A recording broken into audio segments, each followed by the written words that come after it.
The YouTube. I couldn't come up with the word YouTube. Oh, great. 'Cause Andrea's got this thing timed down to the minute. Yep. Off we go. All right, welcome you guys. I am excited to invite you to my session, which is called Meeting Learners Where They Are At. We're going to learn about the GRID method today.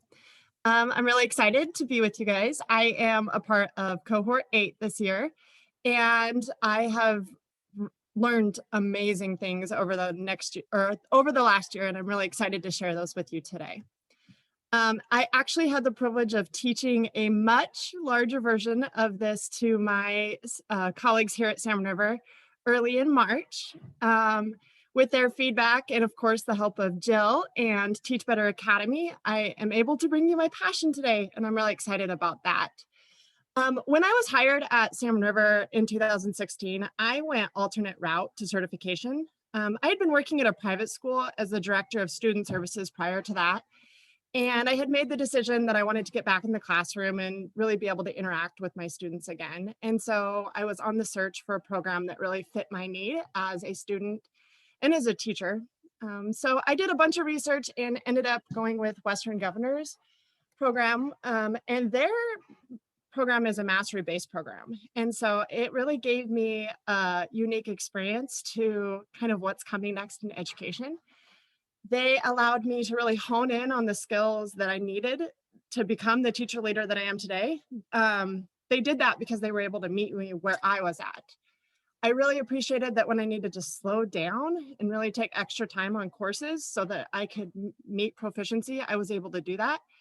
And then when I was proficient in areas, I was able to truncate the courses and show proficiency and move on. So this experience really has shaped what I do in my classroom every day. And it's a big factor of why I think the GRID method works for me. So my hope today is that I'm going to be able to give you a quick overview, and unfortunately it's going to be quick, of the GRID method, and hopefully inspire you to do some more research and play around with it a little bit. So let's dive into the fun stuff. On page 2 of your workshop materials, Jill's going to drop those into the chat if she hasn't already. You will find our workshop agenda. You will also find the next couple of slides, or where we'll be working to kind of center ourselves with our workshop norms as well as our essential question. But I want to make sure and read these out.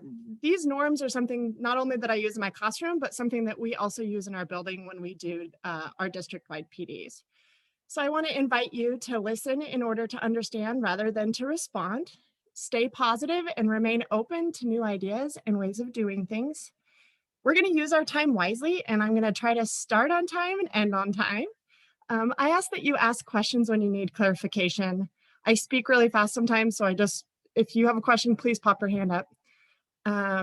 We also know that our success depends on participation.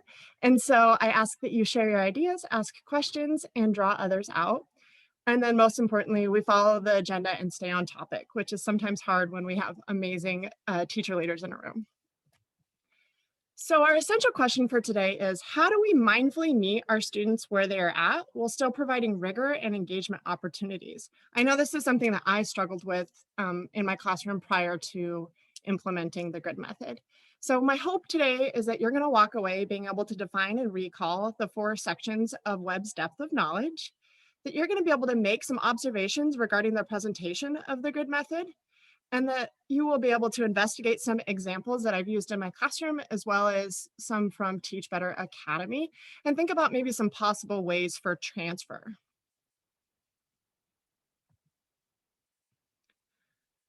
So to give you a minute or two to digest all of this, I want to just invite you to go ahead and write, what is your purpose? Why are you here today? What's your why? What's your passion?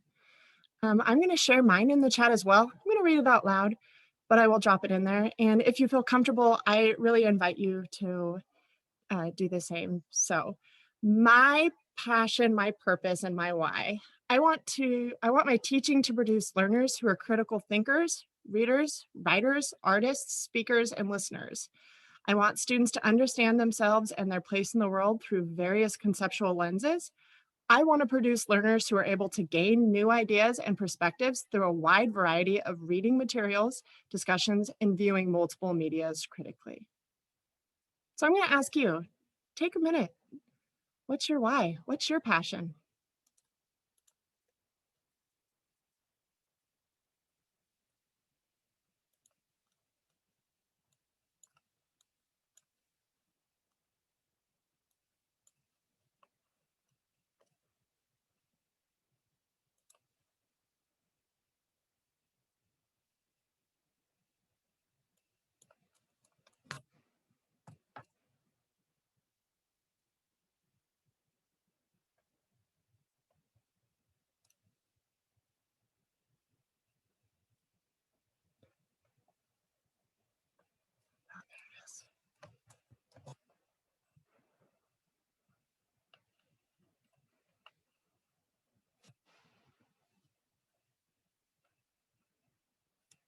I'm just going to read some of these as they come through.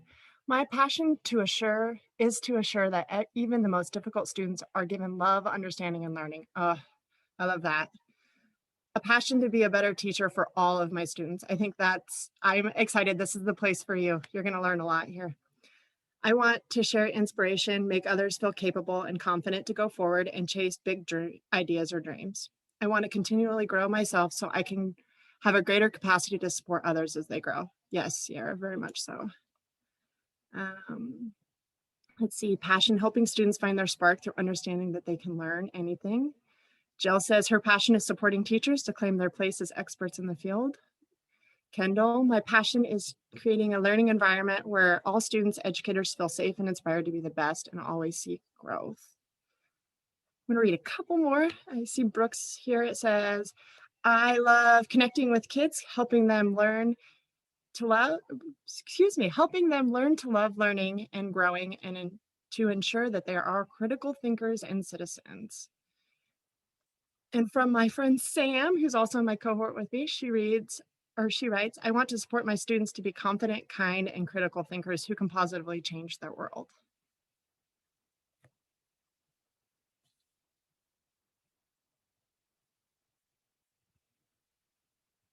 All right, and I'm just going to ask that you wrap up. And if you get a second, maybe you can go back in and check out the chat as we continue to move on with our workshop today.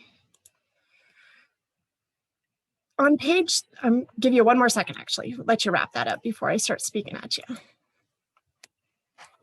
So on page 3 of our workshop materials, you're going to find this awesome framework, which is our grid. And this is our whole today that we're going to be talking about. This was actually a goal I had when I taught my PD for Salmon River, and I didn't quite accomplish it. So I was like, I'm definitely going to do this for my online PD. So this is, by the end of today, we will have completed levels 1 through 3 of this, is my intention. And I'm really excited to show you the whole, and then we're going to come back to this and talk about each part as we work through it. So on page 3, again, you will have that in, if you want to zoom in a little bit more. So like I promised, we're going to part it out. So right now we're going to work on level 1 in my class.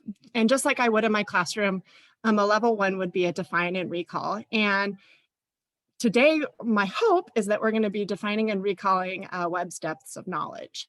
And so you will see in the gray box on the left-hand side, it reads our target for this level. And so I'm hoping by the end of this level that you're going to be able to define and recall the 4 sections of Webb's depth of knowledge.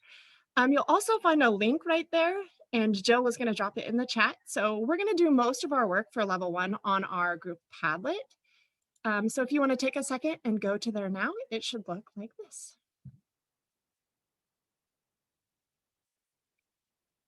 If you just want to give me a thumbs up when you're there, that would be great too. Awesome.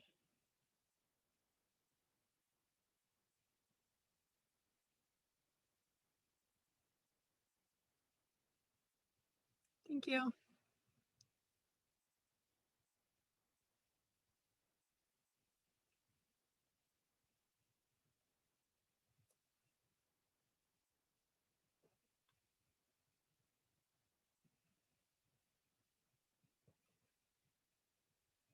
Awesome. All right. So as you are still navigating there, I'm going to go ahead and give the next set of instructions. If you're not there yet, it'll give you just a second to get there. But for those who are, they can start the next section. So I'm going to ask you right now, what do you know at this point in time about Webb's depth of knowledge? And go ahead and warehouse that on our first little drop down of Padlet.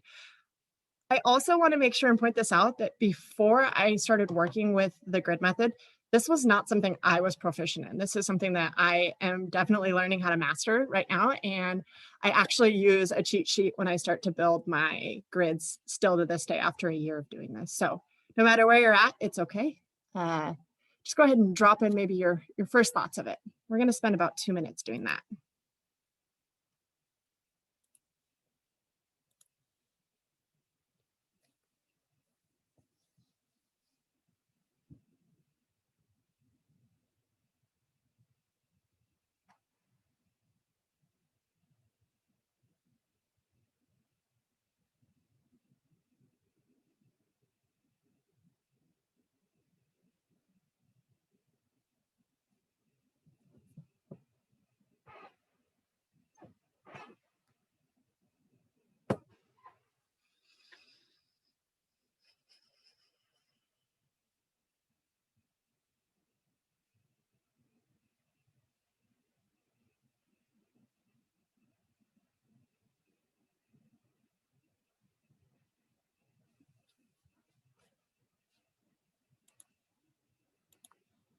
You have about a minute left.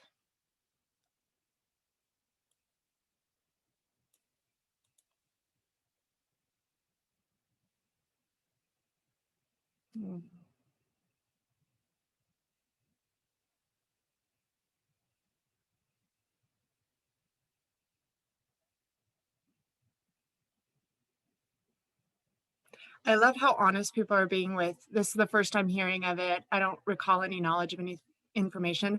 I want to tell you that's 100% where I was at last year at this time too. And so I appreciate you being vulnerable and being able to put those things out there. Thank you so much.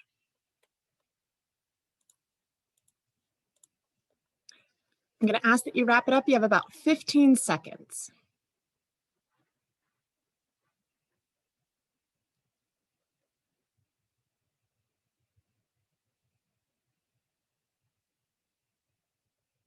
All right, and it's going to go off. There it is. Okay, so we are going to use that to come back and really kind of help us reflect on our learning after we work through the next couple of slides. So I'm going to invite you to really think about exploring this, especially if you're one of those ones that this is the first time you're hearing of it. That's really exciting. It means I get to teach you something today. So let's, don't start the timer again. Go to the next slide. There we go. All right. So this video was really helpful for me when I was understanding and really learning about it. So it's Webb's depth of knowledge versus Bloom's taxonomy. And I'm just going to ask that you capture your aha moment. And again, we're using that on Padlet. And so as we watch this, it's about 4 minutes long. Be thinking of what do you know and what now makes sense. What's your, oh, okay, I get it now moment, and capture that on Padlet.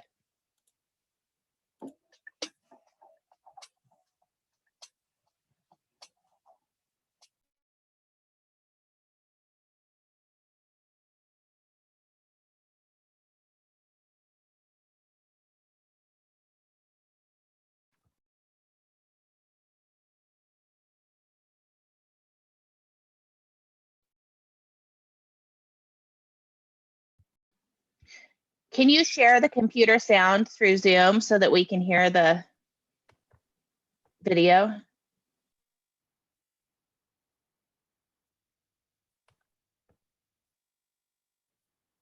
it now?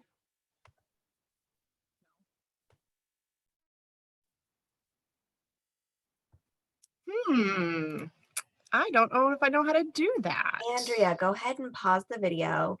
And then in the top left of your screen, it's going to have something that says turn on original sound. Share sound? Say again? Share sound? Probably. Yeah. Okay. Let's try this now. I apologize, guys. Yes. Oops.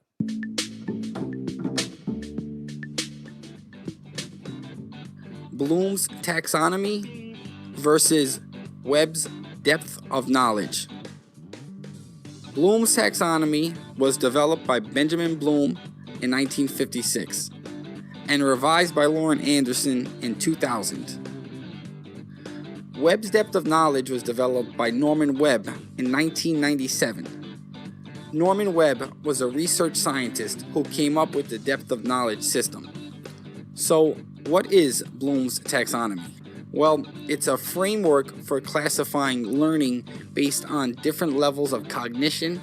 Webb's depth of knowledge, on the other hand, is a model to analyze how deep students must think. So to summarize, Bloom's taxonomy is used to classify learning on levels of cognitive complexity, and Webb's depth is used to analyze how deep students think. The levels of Bloom's taxonomy are usually presented in a triangle with higher cognitive processes on top. The levels are creating, evaluating, analyzing, applying, understanding, and remembering.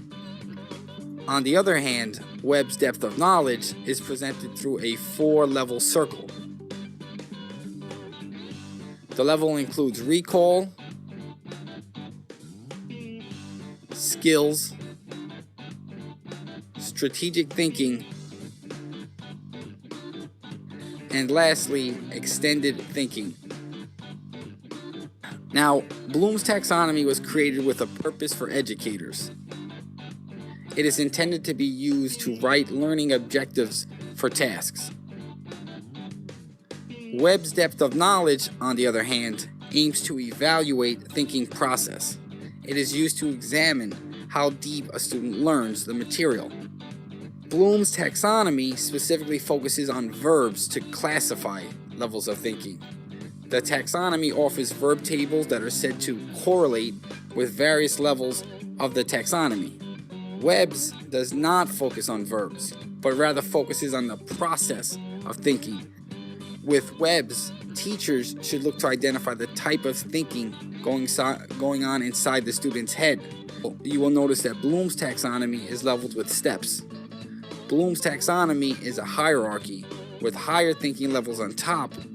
Webb's depth of knowledge is not a hierarchy, but rather a detail of different ways students think, but rather just a description of the thinking process. To reiterate, Bloom's is a taxonomy, and Webb's instead is more of a description. Right now, I just want to say thank you for your time, and I sincerely ask that you please subscribe to this channel. I'm going to give you a minute to go ahead and throw your, we have some ahas on there. Go ahead and put your ahas. We'll add my own as well.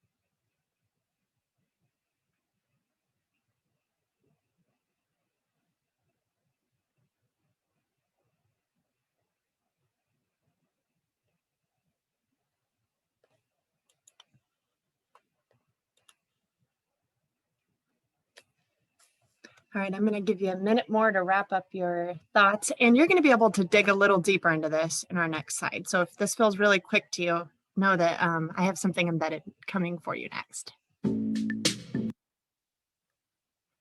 Okay, so we're going to dive a little bit deeper, and this is actually an activity that the Idaho Coaching Network, they provided us at, I think about middle of our program, and normally you would have a lot more time, but we really have to truncate and shorten everything right now because I like to pack everything into one. And so I'm going to give you just about 2 minutes. And in those 2 minutes, I want you just to be able to look through the pages. They are on 4 and 5 of your workshop material. You can also see them on here. They're really small on here. So I just want to give you some time to really zoom in on some sentences, phrases, and words. There's an opportunity for you to catch your thoughts on the workshop material, but don't feel like it's necessary. So I'm going to give you 2 minutes.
This is your 30-second warning.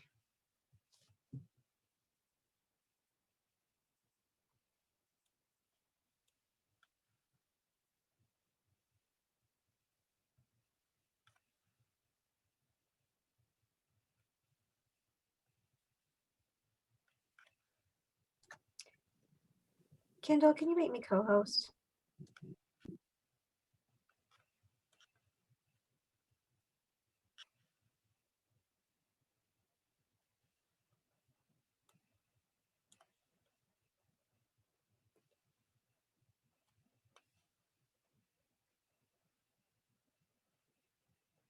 All right, I'm going to ask that you go ahead and just wrap up your last little bit of reading.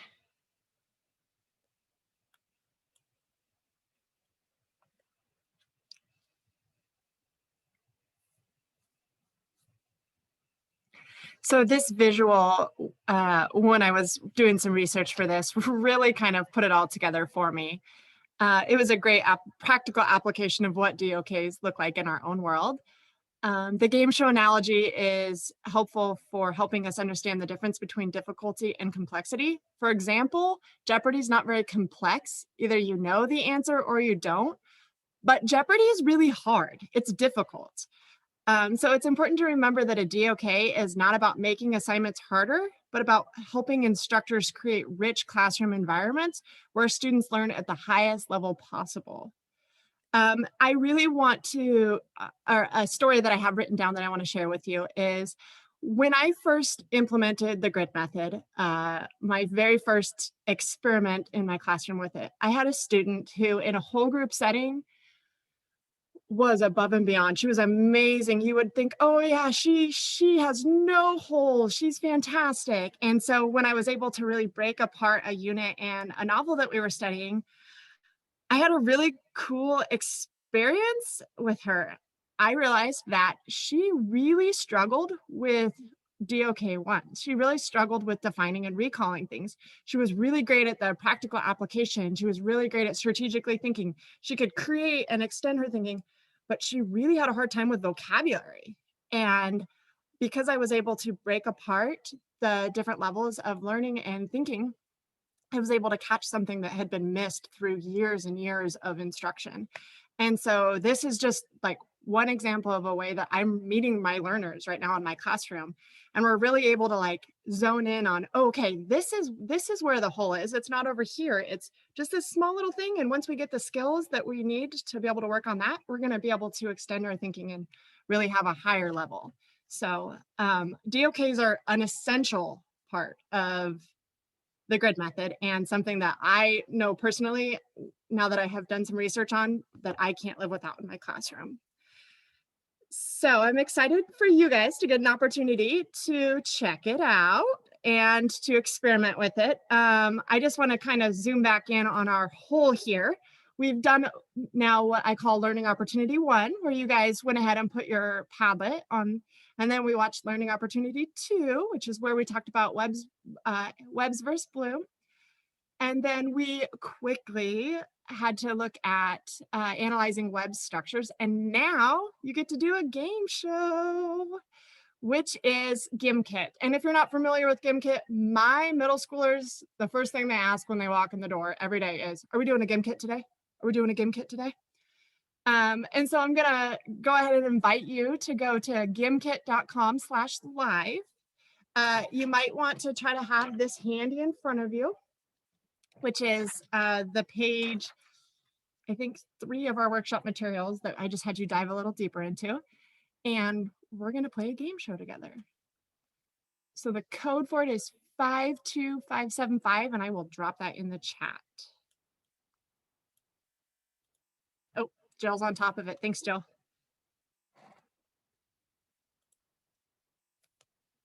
Sierra is the first one on. Way to go, Sierra.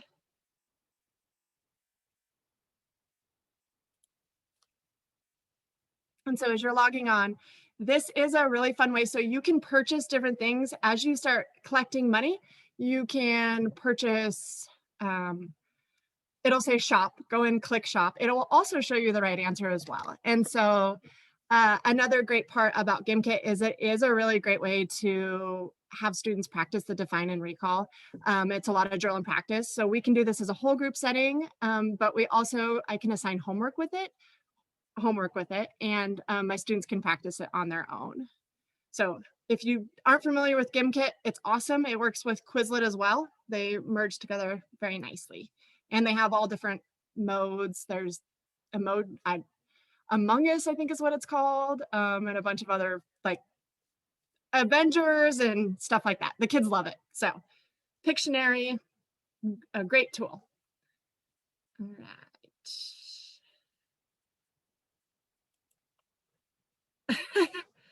I'm going to give about another 30 seconds and then we're going to get going. If you want to, you can still join the game late as well, if you're not there yet. All right, 3, 2, 1.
Is AJ going to keep that lead?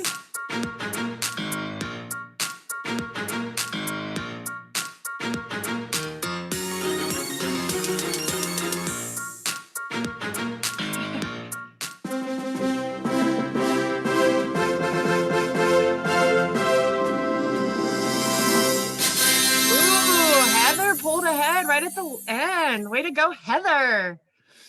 So Jill and I went back and forth. Do we include that? Do we not? And I really felt like it had to win out because, like I said, my middle schoolers love that. So if you have not experienced that, I really challenge you to jump in there and try it out with the kids. They're going to love it. It's a great way to reinforce, define, and recall as well. So let's dive into the next part of our whole. And this next part is level 2, which is where we're going to talk about the skills and concepts. And I'm going to ask that you make observations regarding the presentation of the grid method. And so as we work through this, I get to explain to you what it actually is. I had a couple notes here. So last spring before Cooties 19, which is what my middles and I call it, hit, we had a lot of frank conversations about we were going to try something new in our classroom. And I really based it as this is going to be totally new. I've never taught like this. I need your feedback as learners, and I need you guys to let me know what you think, if this is something we want to keep doing. And we got 1 unit done prior to everything happening. And so my goal this year was to come into the school year and try to do 1 unit in each of my 6 classes that I teach. And I have successfully done that. And that's why I get to share with you today. So I'm going to give you a really quick, and it's going to be quick toe touch, or toe dip, excuse me, where you're going to just kind of like get a second to experiment and check out stuff in breakout rooms. It'll be about 3 to 4 minutes for your breakout room. During that time, I'm going to ask that you explore a grid that's assigned to you. And so for instance, breakout room 4, you're going to look at folder 4. Breakout room 6, you're going to look at folder 6, which might not be your content area, but that's okay. We're going to come back to that. And then you're going to write down 2 notices and 2 wonders. If you find yourself with a lot of extra time, you can also go and look at other grids, and we'll come back. Any questions before we break out? 4 minutes? 4 minutes. That would be great. And the link again is right here if you don't have that folder. I can drop it in the chat.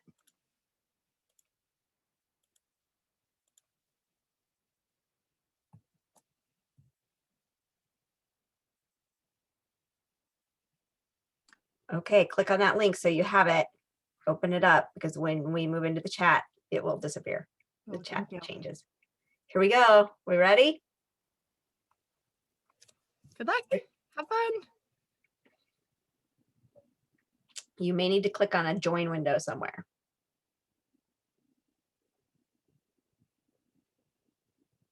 Off they go. Off they go. We still have Lillian. Did you put me in a room? I did. You should be in room 4. I didn't get the little message that says join. Okay. Let me Sorry put about you, I'm just going to put you in room 5. Okay, There you go. I think you should get it now. I got it. Thank See you soon. I'm not seeing my little thing. Yeah, I saw some background chatter that we were having trouble with that. I wonder if this is what Rose deals with. You can join. I don't see. Okay, breakout rooms. Can I make myself join one? Yeah, over there on the right-hand side of breakout room, like room number 1, you can click join and it'll send you there. It's blue. So I clicked on breakout room. Okay, and do you see room 1, 2, 3, 4, 5? I could just join one. Yeah. Join room 4. Okay. Wait. Okay.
Michelle, did you lose internet?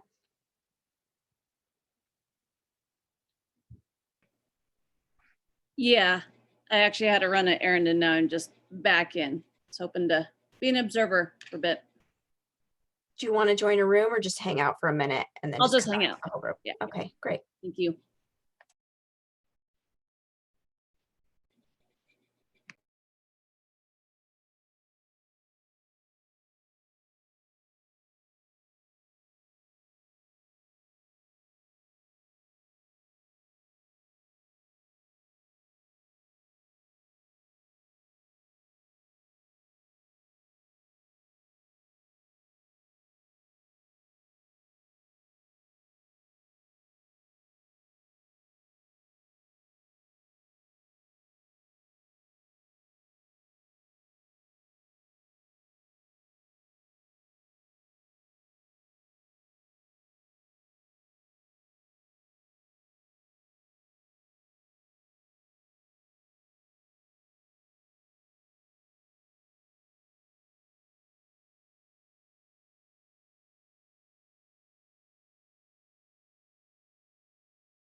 Welcome back, everyone.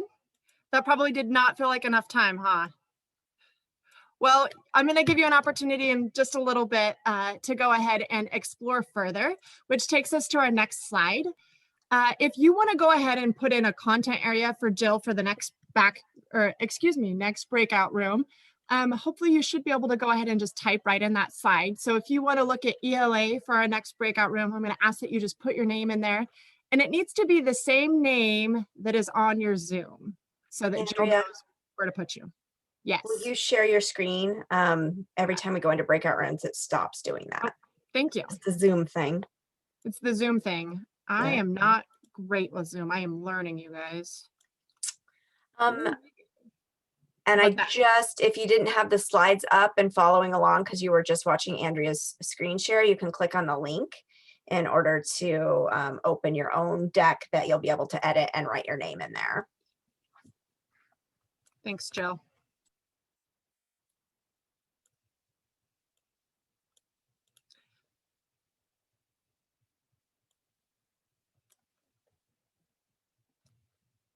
There we go. Perfect.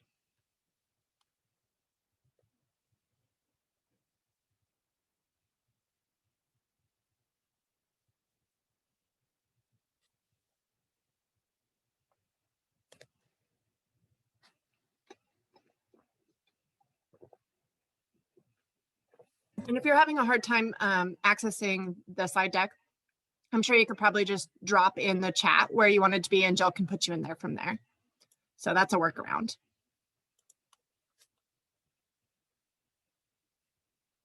Ooh, we've got some mathletes. I like it. Can I ask a clarifying question? Are we Please. putting our name under the area that we were just in to go back to that, or are we choosing this area? Thank you. You are choosing an area that you would want to spend some more time exploring in.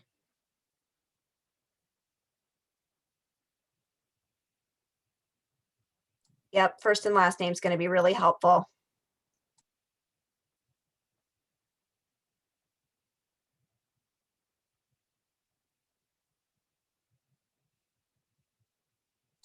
Don't worry if it slides way off the slide. This doesn't have to be beautiful, just functional.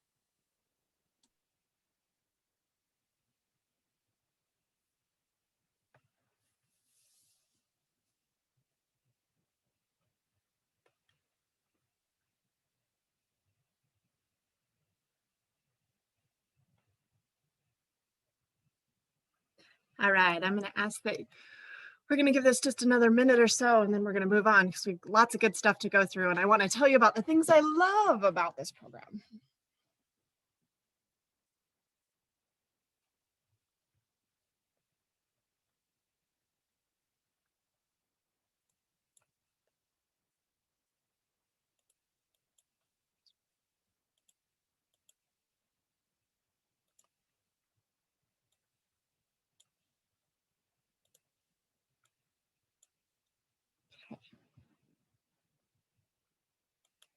All right, guys, I know that if that wasn't enough time, then you'll go ahead and drop that in the chat, and that'll give Jill an opportunity to get those breakout rooms set up for us. So let's talk about what is the grid method. You guys had a quick look at it.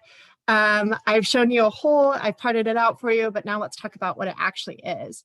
So this is right off of the grid method and Teach Better Academy's course that I took last winter.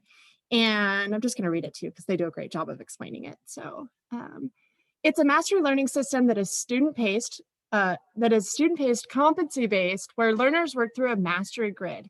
They access content and activities, which are also called learning opportunities, at their own pace. They only move on after 80 to 85% competency is shown on a given learning opportunity. And the formative assessments are gathered after every learning opportunity. So that's pretty awesome. It's also a great tool for individualized intervention and differentiation that's needed as we move through it. So that's from the Teach Better's course. And I just want to talk about how we really move through and how I build a grid in my classroom. And this picture does a great job. So I take my state standards. I think about, okay, what do I need to do with those state standards? You might have been able to see those on your notice and your wonders. And you work through those, and I break them apart to DOKs. And then from the DOKs, I say, how am I going to have my students reach those? And I make my essential questions. And then the next process is the learning opportunities. And so that's just our really quick logistic side of building it. So the fun part. I get to teach you about, or talk to you guys about the things I love about this. So I've had, like I said, I tried it once last spring prior to the COVID. And then now I have implemented it into all of my classes. I also have one of my colleagues across the way from me that she has just started to implement it, which you might have seen some of her work in the folders. So my students have a pathway to success. And I love that because they are able to work through wherever they need to go. Some of them are working much faster than others. Some of them are really having to slow down and work with me one-on-one on things. So that's great. There's a pathway. My grade books or my lesson planning is all done. Thanks, Kendall. There is a lot of student choice. The other really neat part, and probably one of my favorite parts, is the goal setting and my student reflections. So I, every morning or every class period, because I teach 6 different class periods, get to spend time working on goal setting. So where are you at today? What's your goal? Where do you want to get? What's your goal for this week? What's your goal for the end of the month? And so I really get to break it apart. What's the step? What are you focusing on today? How do we work through this? And then the students get to reflect on that too. Well, I actually should have been a little bit more productive yesterday, but I spent time working on my math class instead of working on my ELA. So today I'm going to focus on this. And they get to sit down with me and conference before they move on to every step. So I'm doing a lot more one-on-one coaching and mentoring than I ever have. And that is what feels amazing. I spend less time grading because my students are reflecting on things. They're showing and being more confident as they work through things. And they're so much more accountable than they ever were in the classroom. Kristen asks in the chat, Krista, sorry, how do students know they have achieved proficiency?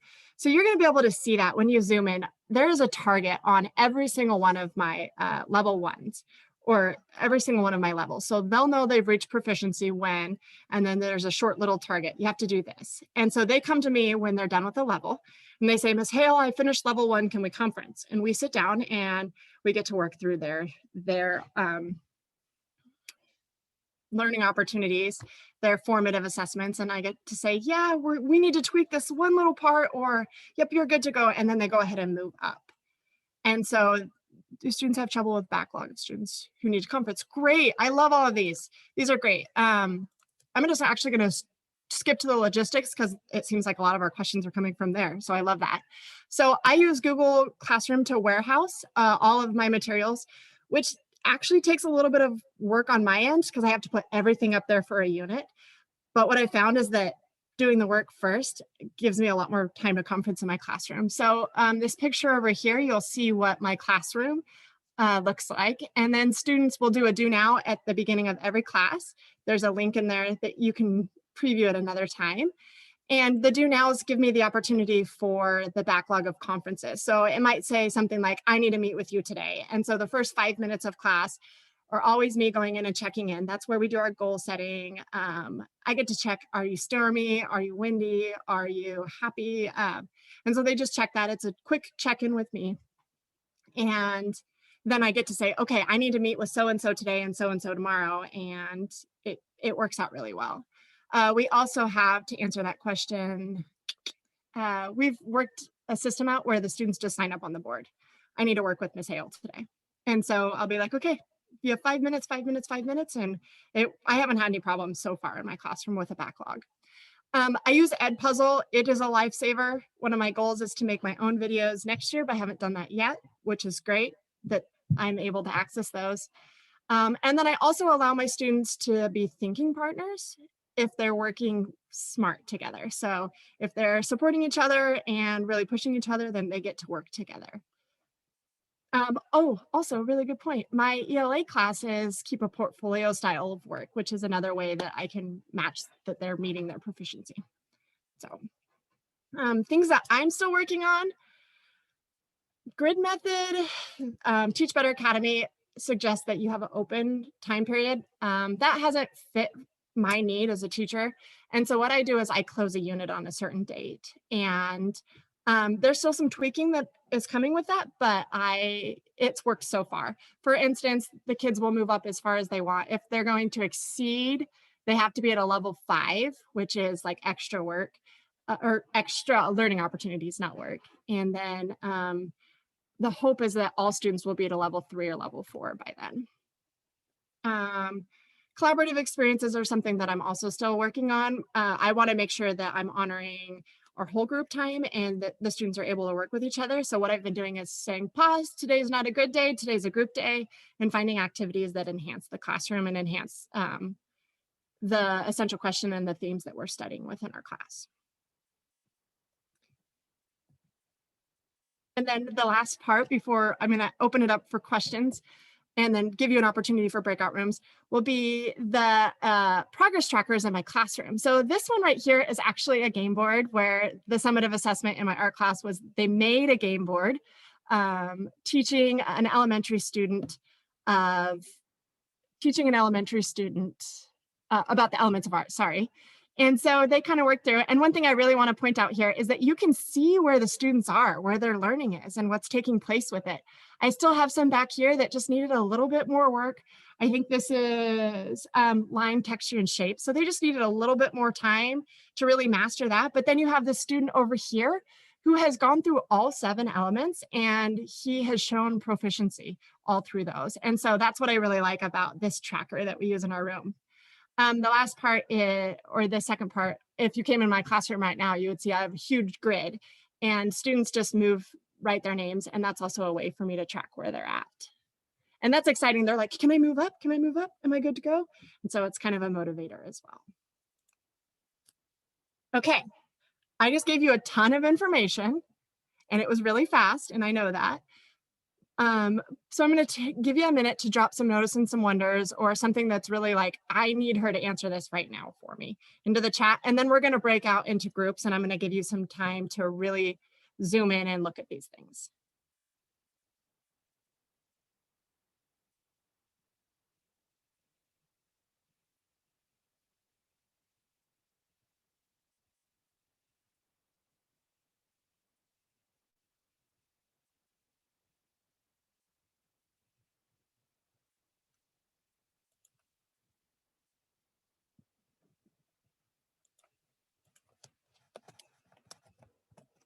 Okay, seems like we're ready to go.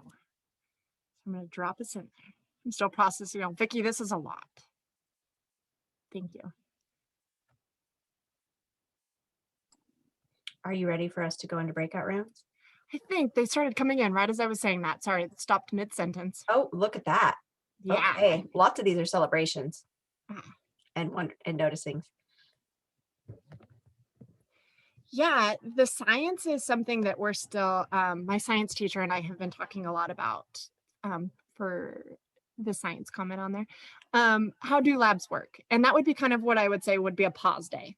It'd be a pause. Everybody, if you are at this section, we're going to still do the lab. So we're still giving those learning opportunities. And that kind of takes some strategic planning on our parts as facilitators. Oh, you guys, I love these.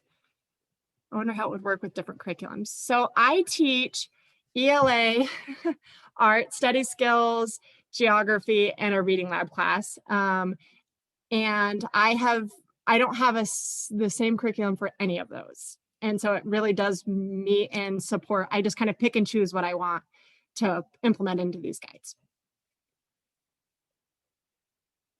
Yeah.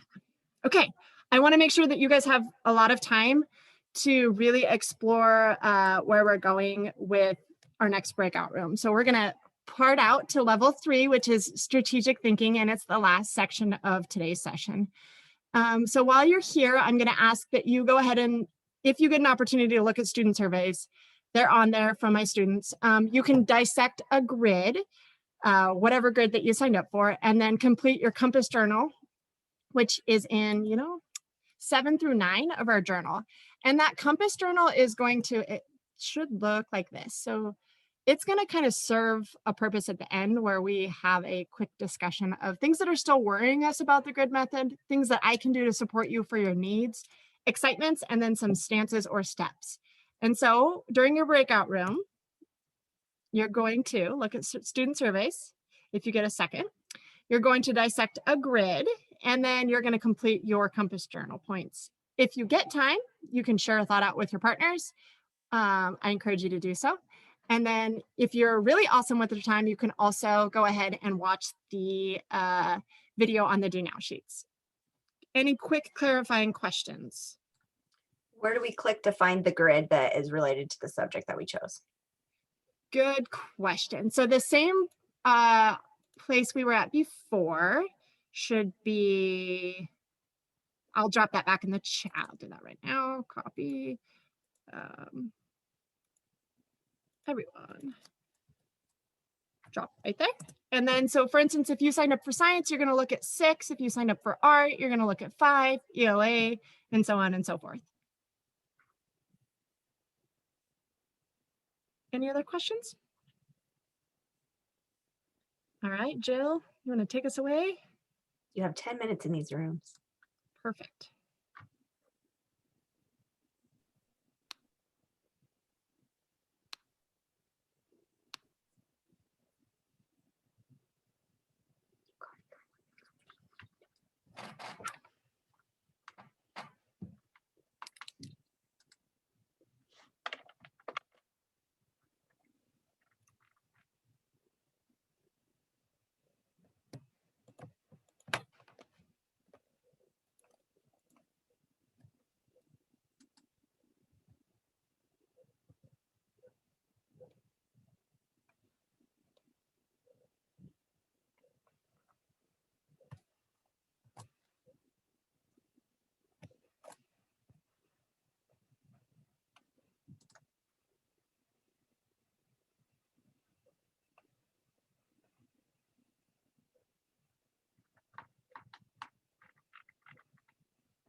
Kendall, you're welcome to join whichever you would like, if you would like. You do not have to, of course. Mm-hmm. I was looking at the one that I signed up for, the people. Because are we in the ones with the ELA? Yeah, I'm going to join that one. I couldn't move you. You have to move yourself. Yeah, I'm going. I'm not kicking you out.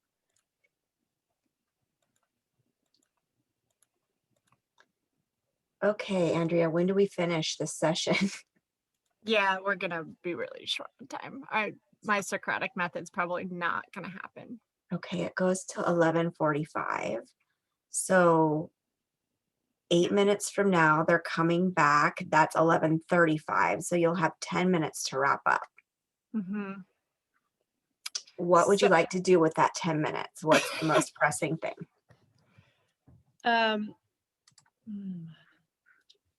I really want to just make sure, well, one, I want to give myself at least 2 minutes to end on a quick good note of where are we at, introduce that if they want to extend their thinking that they're able to do so with level 4, and give them those resources. That's important to me.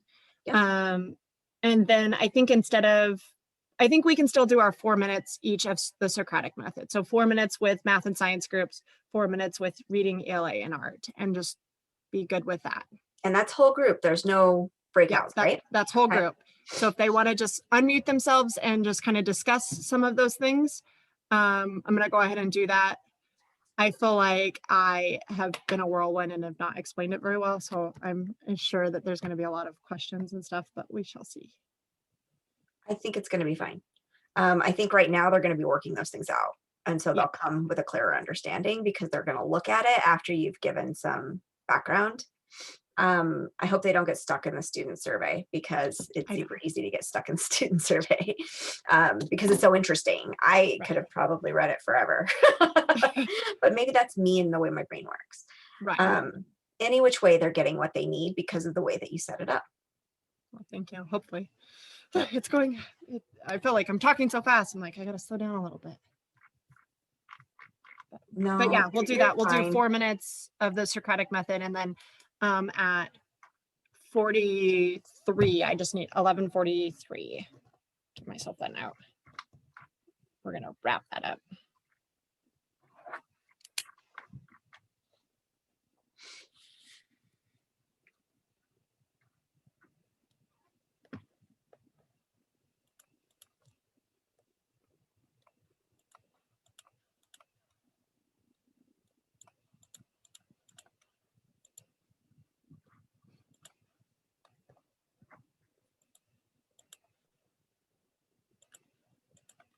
Clayton's session was super fun. That book looked interesting. Taylor and I were sitting here thinking about it. We're like, oh, what a cool way to make kids want to read. Yeah. Yeah. Super fun. That's kind of even an unintended consequence. Yeah. Yeah, I enjoyed it. I shot him a text. Hopefully he feels good about it. So. Yeah, I think he does. I think he's glad to get it out of the way. Yeah. And enjoy the rest of the day. Yeah. I hope you're feeling the same way too, that you can be proud and then just sink into learning or do whatever you're doing next. Yep. Yeah, I'm looking forward to it. I was happy that I wasn't session 4. It's nice. Session 4 can be really challenging. Yeah. My Otis is having a moment. Come on in, buddy. Oh. It's a corgi, right? Is that what he is? That's what I thought. I have my purple light on that tells my husband not to bother me, but my dog doesn't seem to care. That's funny.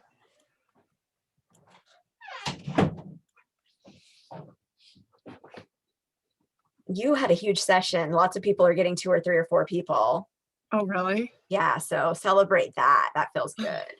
Well, hopefully they walk away feeling like, oh, I want to check that out. That's the intention. They will. They will.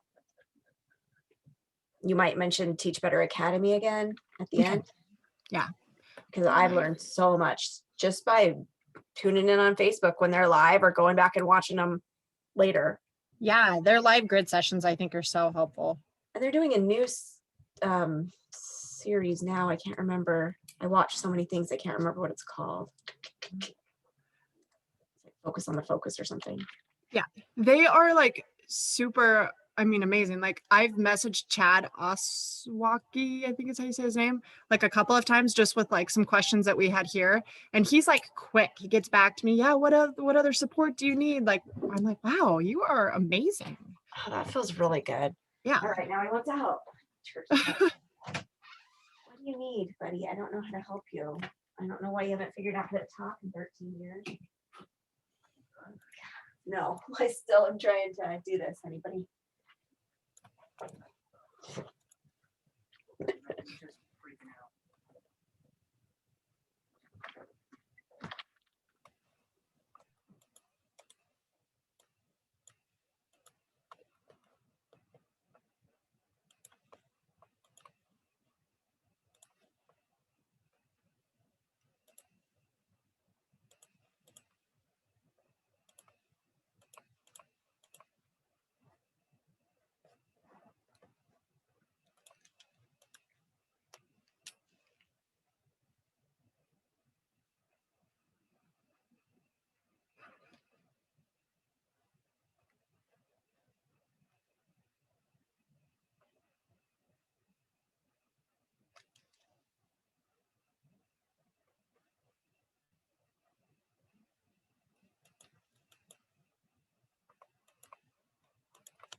We have 2 ELA groups.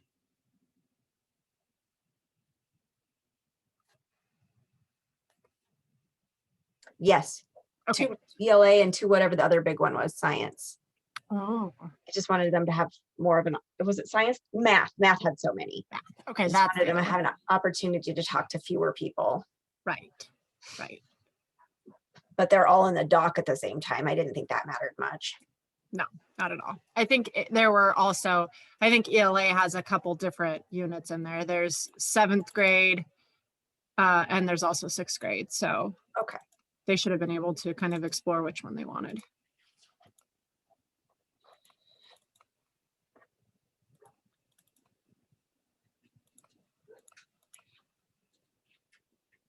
Yeah.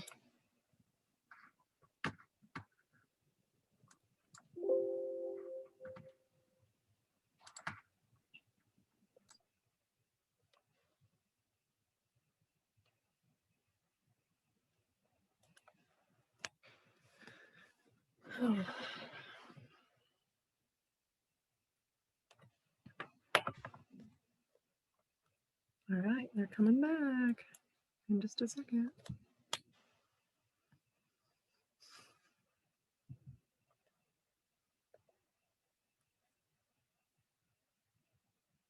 Yes, closed out. Seconds to make that breakout rounds. And then I gotta go back to screen sharing.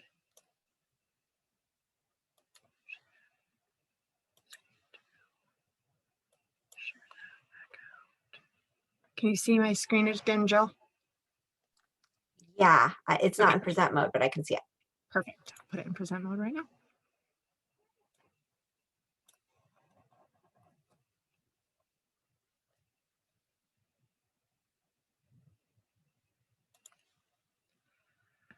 Welcome back, everybody.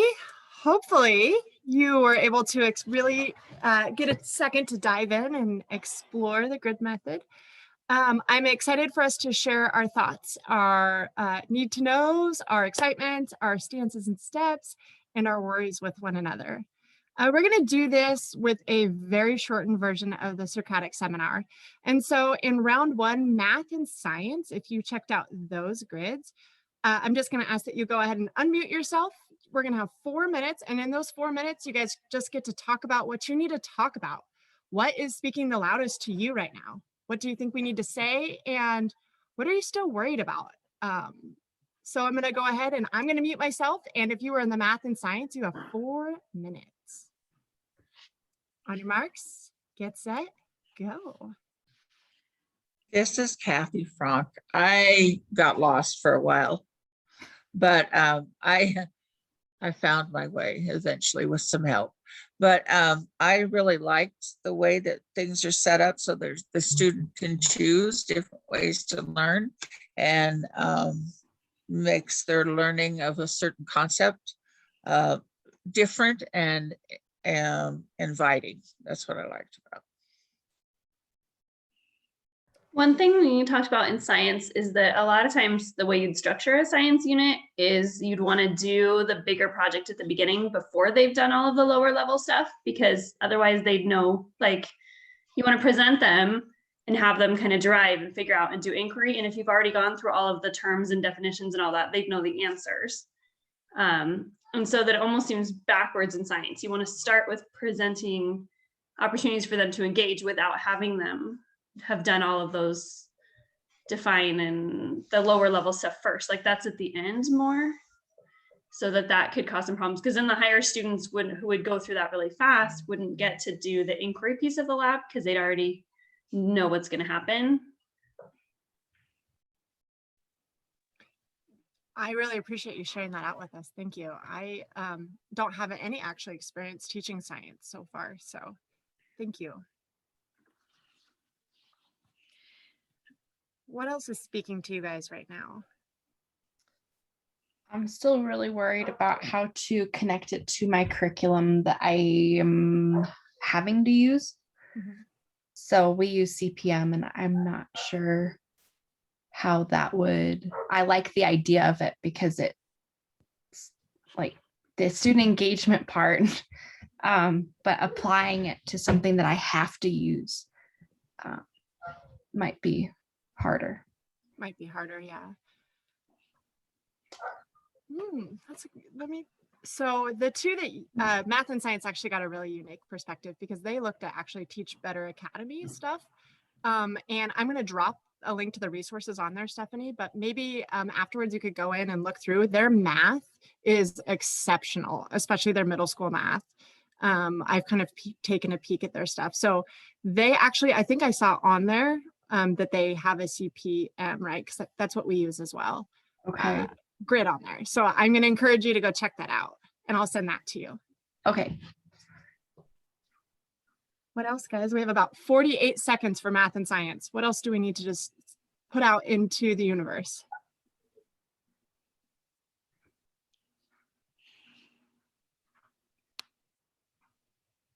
I think my biggest concern is I just need to look into this grid method more. Again, teaching science. There's only so many materials you're going to pull out a day. You know, I have a concern of kids being at different levels, doing different things may not always be as practical because of the different, we have more materials. That's all there is to it. You know, my supply room is way bigger than anybody else's. And so we would have to probably put more constraints on the time, you know, keep where they move along into keeping with the standards that they need to learn. Yeah. Okay. Well, thank you. I really appreciate you guys sharing out your thoughts. And at this point, I'm going to go ahead and ask the reading, ELA, and art groups, just unmute, same type of thing, share out what you have, and we're going to try to end at 43.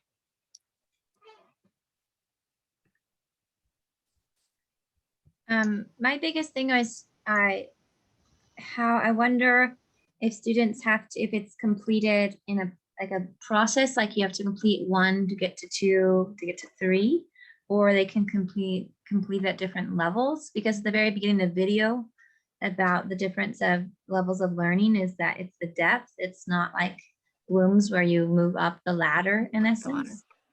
So I just wonder how that works. Yeah, so in my classroom, they have to complete learning opportunity 1, learning opportunity 1A, 1B, 1C, and usually they're showing mastery by 1D, which, and in those specific levels, I am looking for how well are they able to define and recall different things.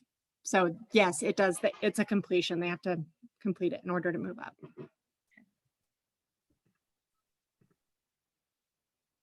So is the rubric, did the kids see the rubric that it's for them and the teacher?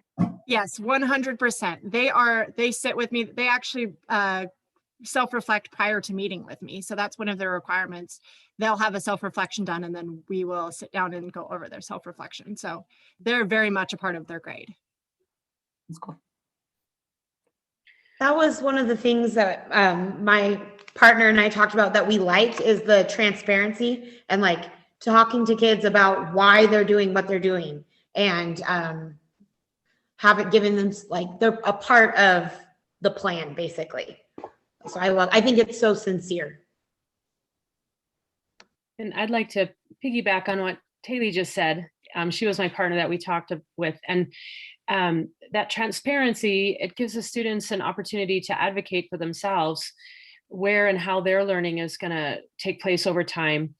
And as I was talking and thinking out loud with Taylor, one of the things as a 4th grade teacher that I feel we need to focus on is writing across disciplines, kind of being something they do every day. And students need to understand why we write and communicate in that format and the rigor it takes to get good at it, and the practice over time. And so it would be very easy for me to integrate that in various tasks throughout the day in both an ELA grid and a math grid. And students would have a really well founded access to writing practices, why we do them, when we do them, how we do them, and the need to practice and get good at them. So I'm thinking out loud, and I can see a lot of opportunity in the grid for that kind of inclusion. of things.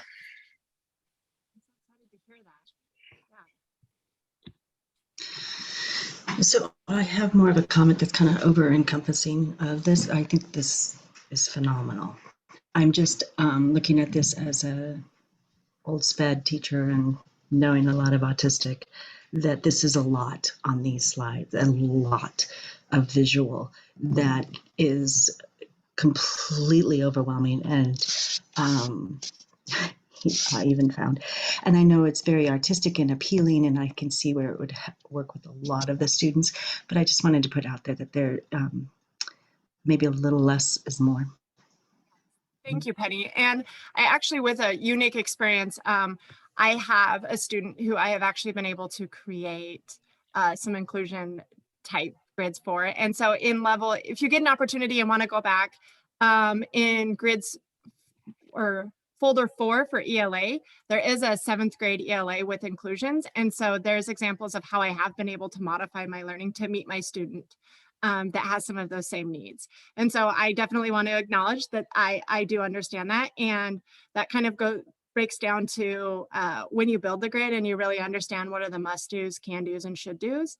And then you know your students and you're able to really meet them where they're at, you're able to do that. So that was actually a perfect way for us to segue into just the end of our session today, because I want to honor your time, and it's time right now, of course. I'm going to drop into the chat some, oh, I'm throwing stuff in there. There's some resources, and I just want to challenge you guys that if you want to extend your own thinking on this, I left that challenge for you. There are some resources in the chat, also in our worksheet materials. And the last thing I want to make sure and put out there, because I know that I have learned a lot from them, is that Teach Better on Facebook, each week they do a Build a Grid live session, and that I have learned so much from. And Chad, who is the founder of Teach Better Academy, he actually emails me back and forth. It's just been a really great opportunity for me as a teacher, and for me as I still build my knowledge and my understanding of the grid method. So I'm going to just go ahead and say thank you guys for giving me the opportunity to talk to you about everything. And if you get a second to go ahead and do an exit ticket, I'm going to invite you to do that. If not, I'm going to turn it over to Jill. One more thing, that chat window is going to disappear when you go to the next session. So in an attempt to capture it, I just added one more slide right after this one and just dumped that text there so that you will have all of those links when you move forward to your next session. It's not pretty, but it's there for you. And I'll make sure that the link's actually hypertext. So go ahead and take a second to do your exit ticket in order to really think about where you want to go next and how you want to transfer or continue to consider this idea. Sometimes it takes just letting it float around in your head for a while. And with summer coming up, that could be an excellent place to do this thinking. In the background while you're at the lake.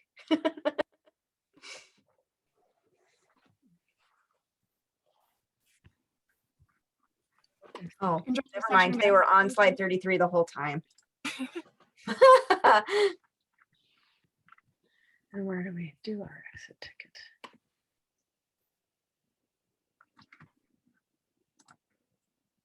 I also just want to drop in the chat, or if you get an opportunity and you have some things that you're still really pondering and want some more information on, feel free to email me, or you can drop it in the chat and I will reach out to you. I'm going to throw my email in there right now, but I love talking about this. I could talk about it for hours and hours and hours. So I'm here if you want more help or if you just want to chit chat.